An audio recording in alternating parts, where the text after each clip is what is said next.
Hey everybody, welcome to Adventures with Peps. Today we are painting the very final Slaine Formorian champion, the one with the chain and hook.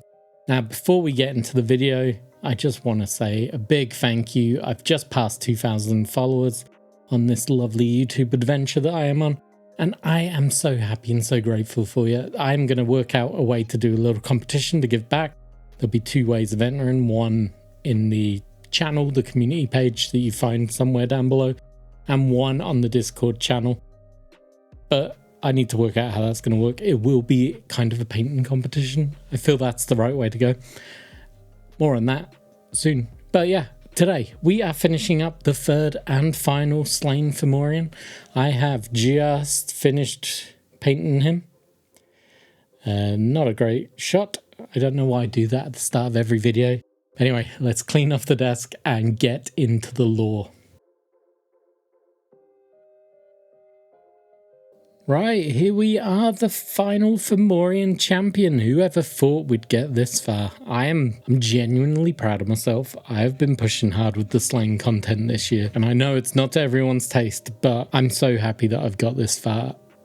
I've got a few more villainous units to do. I got a Fomorian unit, I got the Skull Swords, got the El Women and the Bathe, and then Elfric. And I think I'm done with Slaine then. We can play some battle reports, do all that. But then I really want to be pushing into ABC Warriors 2000 and Judge Dredd. So that's the focus for the rest of the year. For now, I really want to push hard on finishing these Slaine projects. So, Formorians. We have painted a lot of Formorians. This is, what, the third champion? Plus we've done 2 units.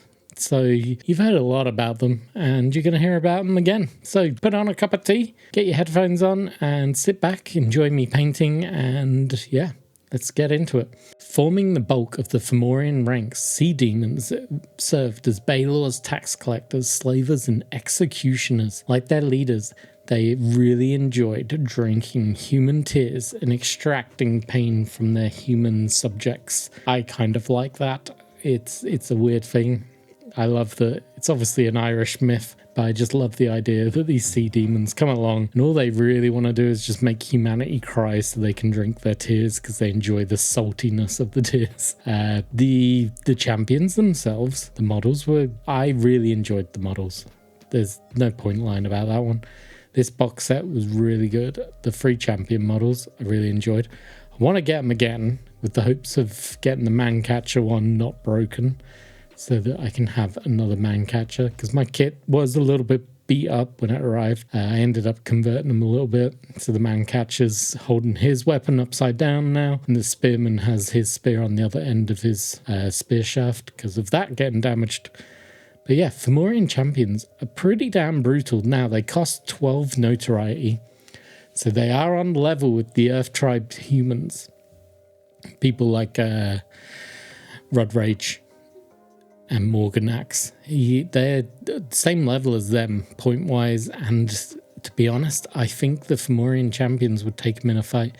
They have move of 5, so they're pretty damn quick.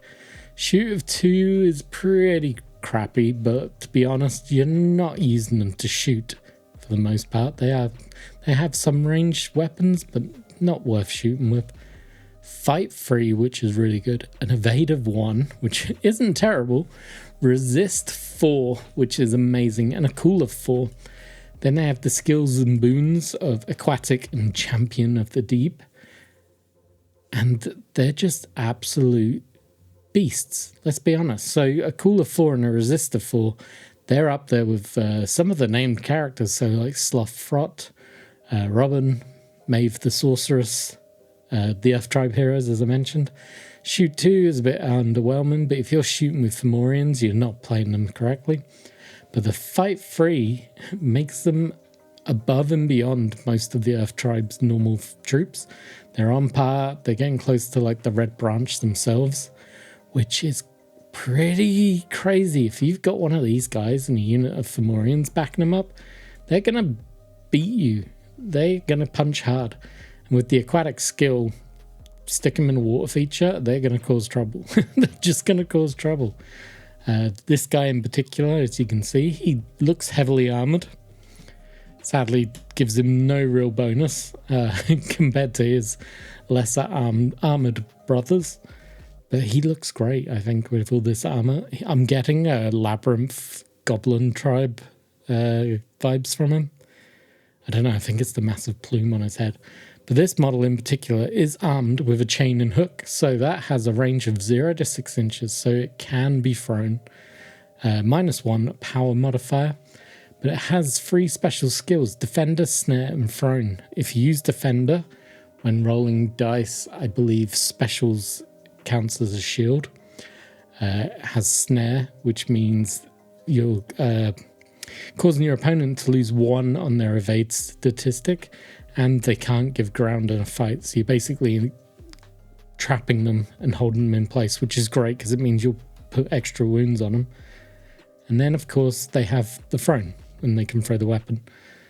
But if you're doing that, you're playing them wrong. So yeah, that's it for them. That's it. That's the last champion. We'll talk about the painting now. Right, time to talk about the paint scheme. So as always, I started off with my black prime. I grabbed my golden maple fair skin. I always get that wrong. Yeah, fair skin. I feel like I always get that one wrong. And then I gave it a super heavy dry brush. This is going to work dividends for me here, so I'm making sure it's absolutely well highlighted and covered. With that dry, we moved on to the very first of the speed paints, and that is Plasmatic Bolt. Not what it was designed for, I don't think. I believe it was designed for energy weapons and given that kind of effect. But I find over a skin flesh tone, it just gives a perfect aquatic monster. Tell me I'm wrong in the comments if you think that, but I don't think you can disagree with me. I think it looks great for them. With that drying, I moved on to the armor, which is a large part of this model, and I used Runic Grey. Now, I could have gone with a metallic paint, but I don't like metallics. There was a little phase there where I was using them, and I think for the right projects, they can help character models stand out. I think this guy stands out already. He doesn't really need any more help, so I went with Runic Grey. I then swiftly followed up with the Gravelord Grey on the hook and his chain, just to make it look a little bit different, a little bit murkier, dirty, that kind of thing. We then swiftly moved on to his plume and tabard at the front. For that I used Purple Alchemy. I love this colour. I think it looks really good. I'm probably going to do the matching chain and hook unit with purple notes on them as well to make them all go together. And I really just like the colour in general. We then worked on the rubies. Now in the Warlord Games images, they kept them all the same colour. I found that really dull. I wanted something that maybe drew the eye into the chest area. So I just went around and picked out some of the gem looking areas with a nice red. And this is the first layer of many, so we'll come back to that in a minute.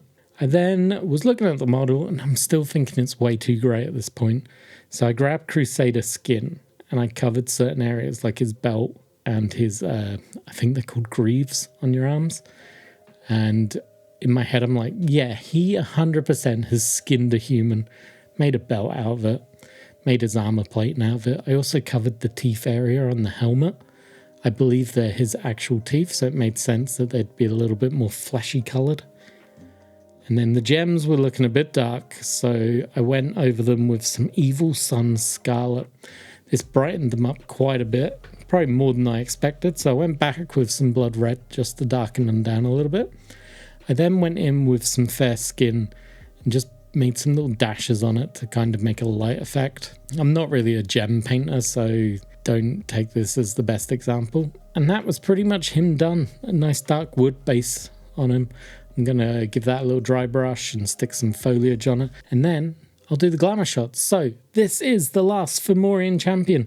I have 3 Formorians left to paint, the hooks and chains, which hopefully are going to come very soon. And then we are shifting into skull swords. I really hope you enjoyed this quick and dirty video. As always, drop a like, drop a comment, sign up to the channel, come join me on Discord, come show off your figures. It does not have to be 2000 AD. And like I mentioned, we do have a competition coming up real soon, so make sure you're a part of that. And until next time, cheers for watching.